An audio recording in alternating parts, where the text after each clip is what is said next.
Jumpa kembali di podcast kebanggaan kita, Sehat Bersama Rookie Tingkat 2 Robert Walter mengisi.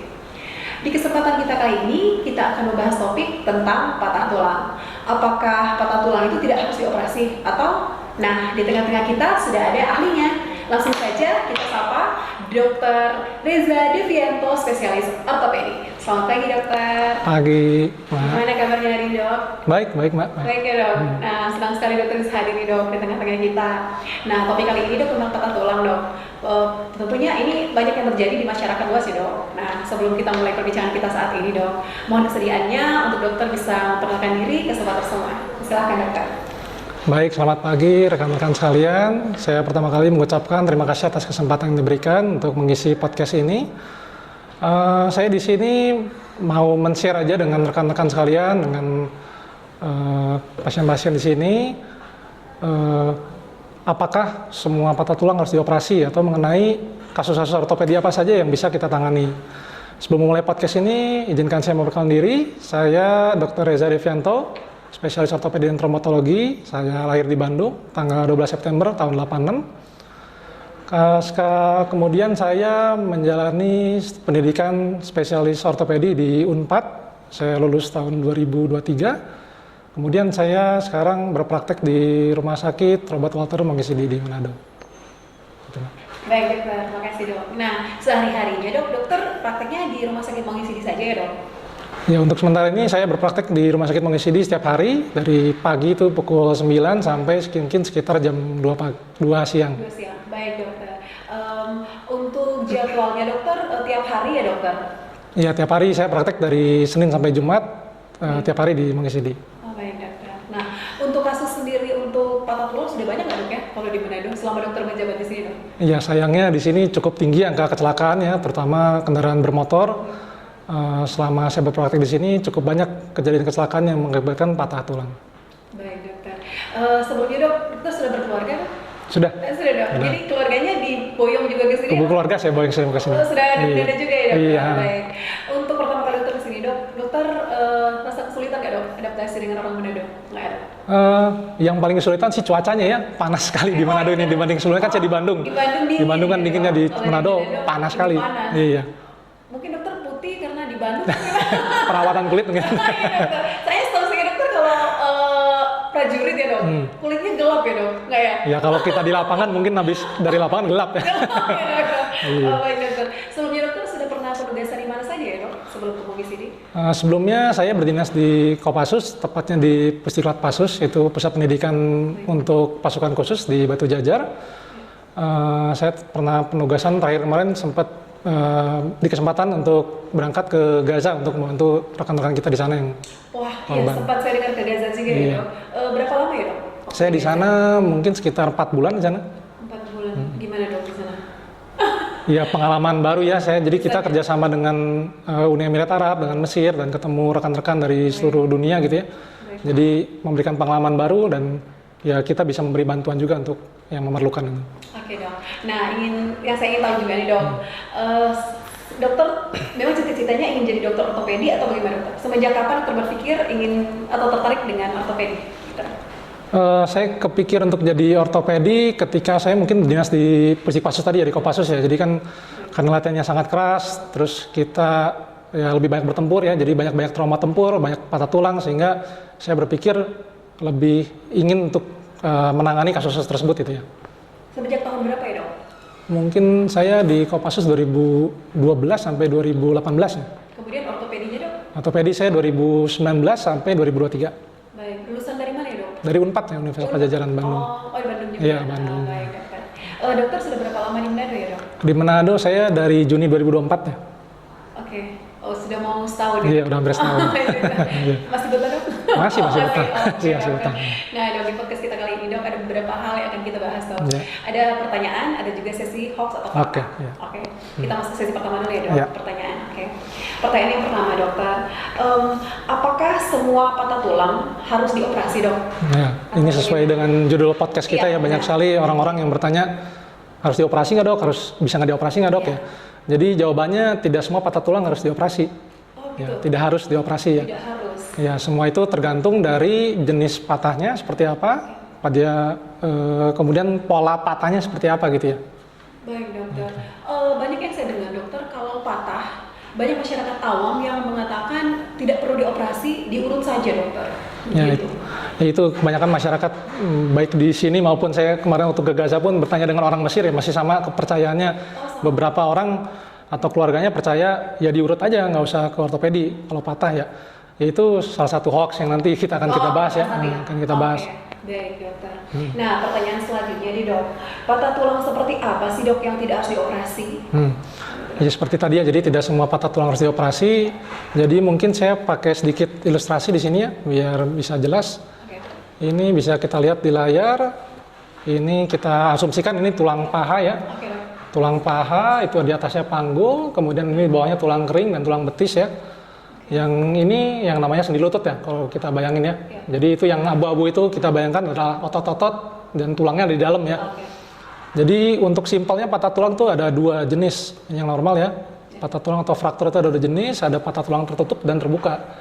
Kalau tertutup ya jelas patahnya tulangnya dia di dalam. Kalau terbuka ya otomatis tulangnya muncul keluar. Nah yang khususnya yang terbuka ini sudah pasti harus tindakan operasi ya. Karena kita harus memastikan membersihkan luka-lukanya dari kotoran-kotoran, misalkan jatuh di aspal ya harus kita bersihkan tuh. Itu pun paling efektif dilakukan tindakan operasi. Jadi pasiennya dibius, bisa kita gosok, bisa kita bersihkan dengan maksimal tanpa pasien merasa sakit ini. Jadi dokter lebih cenderung infeksinya lebih cepat ya terbuka daripada yang tertutup? Betul, kalau terbuka karena dia ada kontak dengan udara luar yang kotor ya, dengan lingkungan luar ya otomatis lebih resiko infeksi. Makanya kita harus memastikan tidak ada infeksi dulu, baru kita atasi patah tulangnya. Gitu ya. Nah dok, kalau tertutup sendiri dokter, ya. Masyarakat awam kan biasanya lebih tahu kalau yang tertutup itu yang malahan nggak perlu dioperasi. Apakah yang tertutup semua tidak perlu dioperasi dok? Nah itu juga selain tadi patah terbuka atau tertutup, kita juga harus melihat pola frakturnya ya. Baik. Contohnya pola fraktur yang simpel ya frakturnya istilahnya sopan ya, patahnya sopan itu, ini hanya satu garis saja atau ada yang miring gitu ya. Tidak bergeser. Ya, atau yang tidak bergeser atau hanya retak atau hanya sebagian saja, tidak patah total.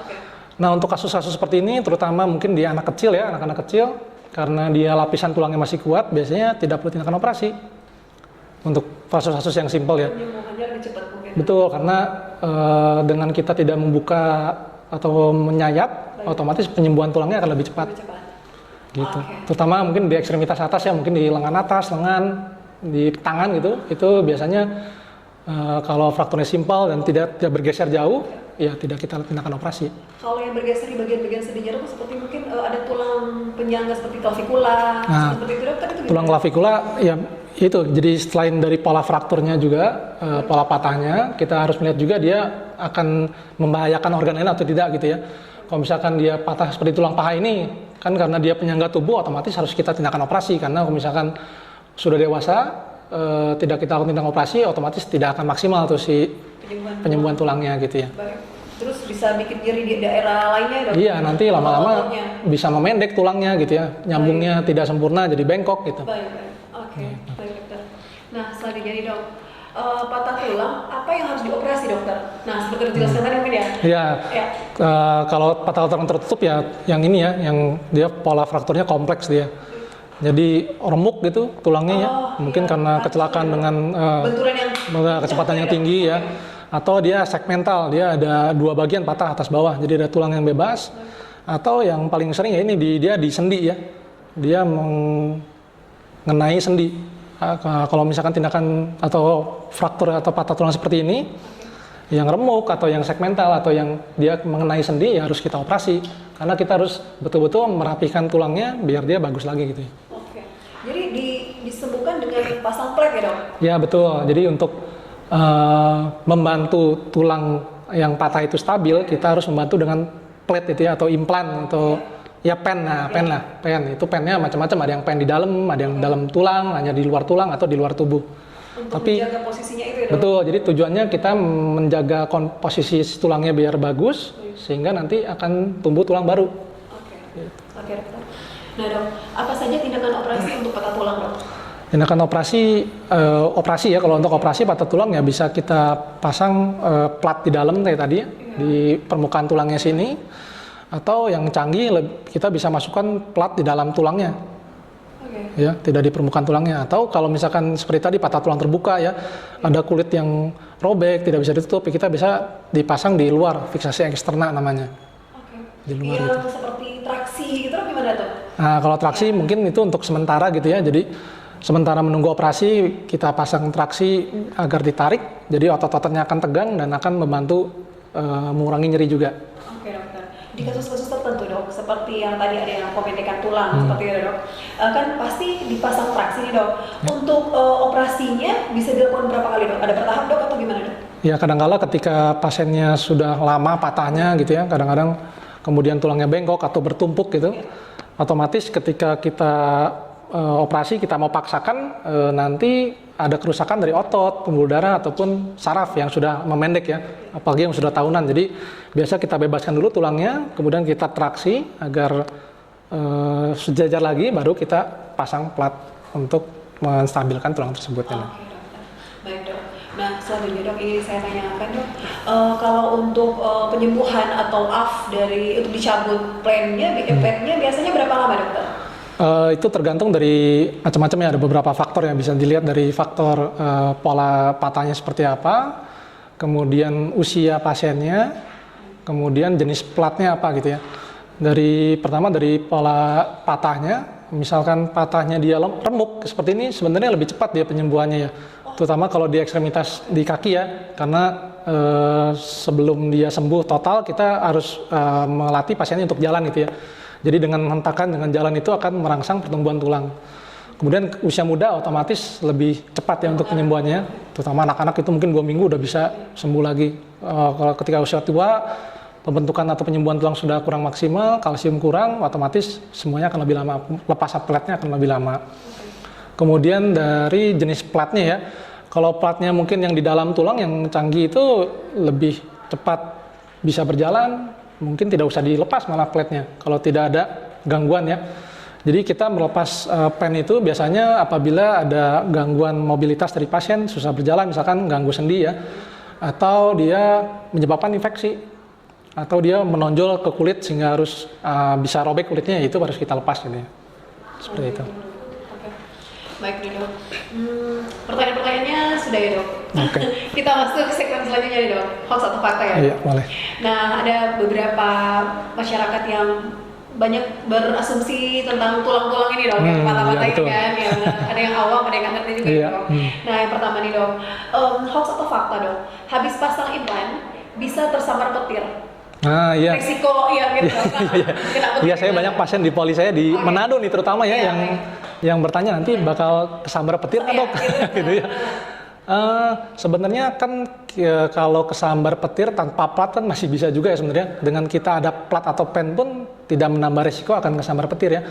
Jadi si plat itu kan dia tidak besi murni, dia sekarang dari titanium ya. Titanium itu tidak 100% menghantarkan listrik seperti besi.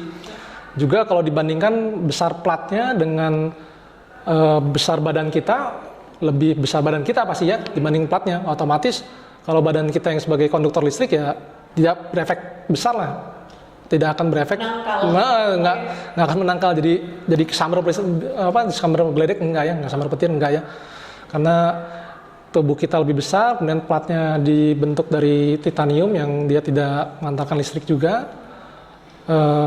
Kemudian dia biasanya listrik kan menyambar benda-benda yang lebih tinggi, lebih besar gitu ya, dibandingkan plat itu nggak ada efek sama sekali. Oh, mungkin ada efek kayak ngilu dong, atau gimana dong? Nah, kadang-kadang kalau ngilu kan, kalau besi atau logam itu kan menyerap dingin menyerap dingin lebih cepat gitu ya. Kalau misalkan kita duduk kayak di kursi besi, kan ketika cuaca dingin pasti dia lebih dingin gitu ya. Nah, kadang-kadang plat itu karena ke cuaca dingin, dia menyerap dingin lebih banyak dibandingkan tubuh kita, sehingga kadang-kadang merasa ngilu pasiennya. Tapi ngilunya tidak mengganggu ya, tidak sesakit ketika patah gitu. Itu masih bisa, ya rata-rata pasien ngeluh ngilu tapi tidak mengganggu aktivitasnya. Wajar, jadi wajar. Iya, wajar aja ya. Iya. Nah, yang kedua nih dok, hoax atau fakta dok, patah tulang bisa sembuh sendiri dok, tanpa dioperasi bisa sembuh sendiri. Oke. Jadi sama seperti kulit gitu ya, kita tubuh manusia, beberapa bagian tubuh manusia bisa sembuh sendiri ya. Contohnya kulit, misalkan kita kesayat pisau ya, atau dengan kita plester akan sembuh sendiri. Sama halnya juga dengan tulang ya. Hanya tulang, mengapa kita harus tindakan operasi atau dipasang pen, dia harus stabil betul agar bisa sembuh. Ya, ini ada ilustrasi penyembuhan tulang ya. Jadi ini misalkan patah, kemudian pada saat itu akan timbul darah gitu ya, kayak memar ya darah. Kemudian akan ada inflamasi. Nanti setelah dipasang plat atau dia stabil tulangnya, dia akan membentuk namanya kalus atau ya bantalan ya. Kayak dia sebenarnya awalnya seperti tulang lunak. Kemudian akan berubah menjadi tulang padat. Setelah itu akan remodeling, akan bentuknya akan seperti tulang biasa lagi, normal gitu ya. Jadi apabila dia posisinya stabil, mau bentuknya mungkin bertumpuk atau bengkok karena tidak dilakukan operasi, ya akan terbentuk tulangnya, akan terbentuk tulang. Hanya ya jadi nanti menyambungnya akan bengkok atau bertumpuk menjadi pendek sebelah atau jadi mengganggu gerakan sendi. Oke, dokter. Jadi gitu. Bisa tanpa operasi sembuh tapi belum tentu baik. Betul, ya kadang-kala menyambung tapi menumpuk jadi pendek kakinya, bengkok gitu ya. Makanya kita biasa bantu pen atau bantu gips ya, kalau tidak dioperasi biasa kita pasang gips yang kayak di semen tuh, tangannya di semen ya. Itu biar diem, tangan tulangnya pun stabil, jadi dia bisa sembuh sendiri gitu ya, dengan posisi yang bagus, yang baik. Baik dokter. Nah selanjutnya nih dok, hoax atau fakta dok, untuk mengurut dan pijat tanpa operasi, patah tulangnya bisa sembuh dok, hoax atau fakta? Nah itu yang banyak salah kaprah di kita ya, banyak salah kaprah. Pijat dulu. Iya jadi ya itu seperti dari awal ya, sebenarnya kan patah ada yang tidak harus dioperasi, tapi kan kita mengetahui patahnya tidak bisa dioperasi atau harus dioperasi dengan bantuan ronsen kalau di rumah sakit ya. Jadi kita foto, otomatis kalau patah tulangnya di dalam kan kita tidak bisa melihat jenis patahnya seperti apa gitu ya. Dengan kita ronsen, dengan foto X-ray itu kita bisa melihat nih patahnya gimana nih, bagus nggak, remuk kah, beberapa segmen kah gitu ya. Nah sayangnya tukang urut seringkali langsung diurut aja, tidak melihat jenis patahnya gitu ya. Kendalanya seperti itu. Kalau misalkan mungkin patahnya bagus ke tukang urut, ya mungkin pas sembuh bisa bagus lagi ya. Tapi kalau dia patahnya remuk, nanti posisinya tidak sempurna, tidak bisa dilihat oleh X-ray atau di ronsen, ya otomatis sembuhnya tidak sempurna, tidak maksimal ya.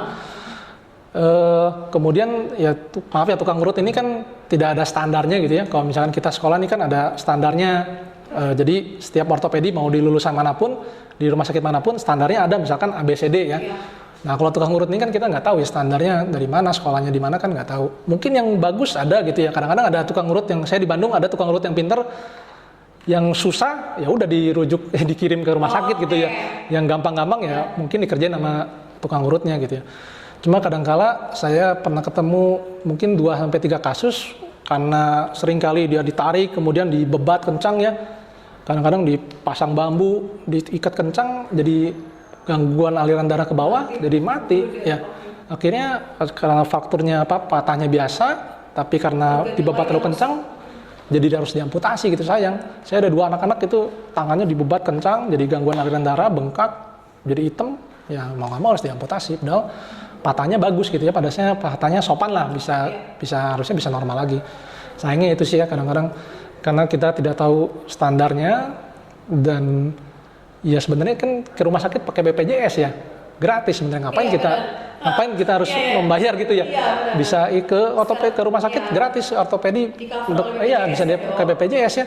Buat apa kita mencari yang bayar lagi? Dan tidak semua patah habis itu saya operasi, nggak mungkin ya. Ngapain saya capek-capek operasi kalau hanya di gips jadi bagus kan gitu ya? Gitu sih. Perlu dikonsultasikan ya. Betul ya, sebaiknya konsultasi dulu ya. Sayang ya dok, cuma patah tulangnya, malah penyakit yang lain yang tumbuh ya dok. Iya, nanti malah kaku. Nanti kalau misalkan dia sudah lama patahnya, ya itu jadi kendala ya. Yang ada tulang-tulang yang sudah tumbuh, jadi kita harus bebasin tulangnya dulu. Kemudian kadang-kadang ototnya sudah memendek, jadi kaku gitu. Banyak komplikasinya kalau misalkan sudah terlalu lama untuk patahnya gitu. Setelah dipijat dulu baru datang ke dokter. Betul, dokter, iya. PR-nya tambah banyak. Iya gitu. Betul, malah jadi mungkin nggak maksimal gitu ya nanti hasilnya. Iya gitu. dokter. Ada satu hal yang ingin saya tanyakan dok. Selama ada pikiran saya nih. Iya. Ortopedi apakah harus laki-laki atau ada perempuan juga dok? Oh nggak banyak kok, juniornya banyak perempuan ya. Okay. Cuma kan memang ya kan harus tarik-tarik tulang gitu ya. Kadang-kadang lebih banyak cowok sih memang ya. Tapi yang cewek ada juga kok sekarang. Karena banyak yang bilang ortopedi kayak kerja bengkel ya dok. Iya betul. Sama kayak kita ngerjain ya kaki meja patah ya kita sama kayak gitu ya sama tukang kayu, iya betul, mirip. Oke, baik dokter. Nah selanjutnya nih dok, hoax atau fakta dok? Setelah pasang implan tidak boleh dilepas. Itu hoax atau fakta dok? Nah seperti tadi sudah sempat dibahas juga ya. Jadi kadangkala kalau misalkan orangnya sudah usia pertumbuhan tulangnya kurang, mungkin kita tidak sarankan untuk lepas gitu ya. Karena untuk lepas kan ada resikonya lagi ya. Misalkan sudah ditumbuhi tulang platnya sehingga susah, nanti bisa patah lagi. Kalau misalkan tidak mengganggu, tidak ada infeksi, tidak nyeri, tidak mengganggu mobilitas atau gerakan sendi ya, mungkin tidak perlu dilepas gitu ya. Tapi kadang-kala mungkin menonjol ke kulit itu mungkin harus dilepas. Oh seperti itu. Jadi dokter kalau untuk yang lansia mungkin ya dok? Ya lansia mungkin kita lepasnya agak lebih lama gitu ya. Oke. Gitu. Nah yang terakhir nih dok, hoax atau fakta dok? Setelah patah tulang sembuh, tulang akan menjadi lebih kuat daripada tulang sebelumnya. Itu hoax atau fakta dok? Itu hoax juga ya. Oh hoax juga. Jadi sebenarnya ya ketika memang fase ini gitu ya, fase yang pertumbuhan tulang padat ini ya mungkin ya jadi lebih tebal gitu ya si tulangnya. Tapi habis itu dia akan remodeling, akan dibentuk lagi menyerupai tulang normal awalnya. Ya otomatis ya seperti sebelumnya ya kekuatannya ya sama sebelumnya. Jadi, kecuali apabila lebih kuat. enggak. Apabila ada trauma lagi ya pasti bisa patah lagi, kemungkinan patah lagi.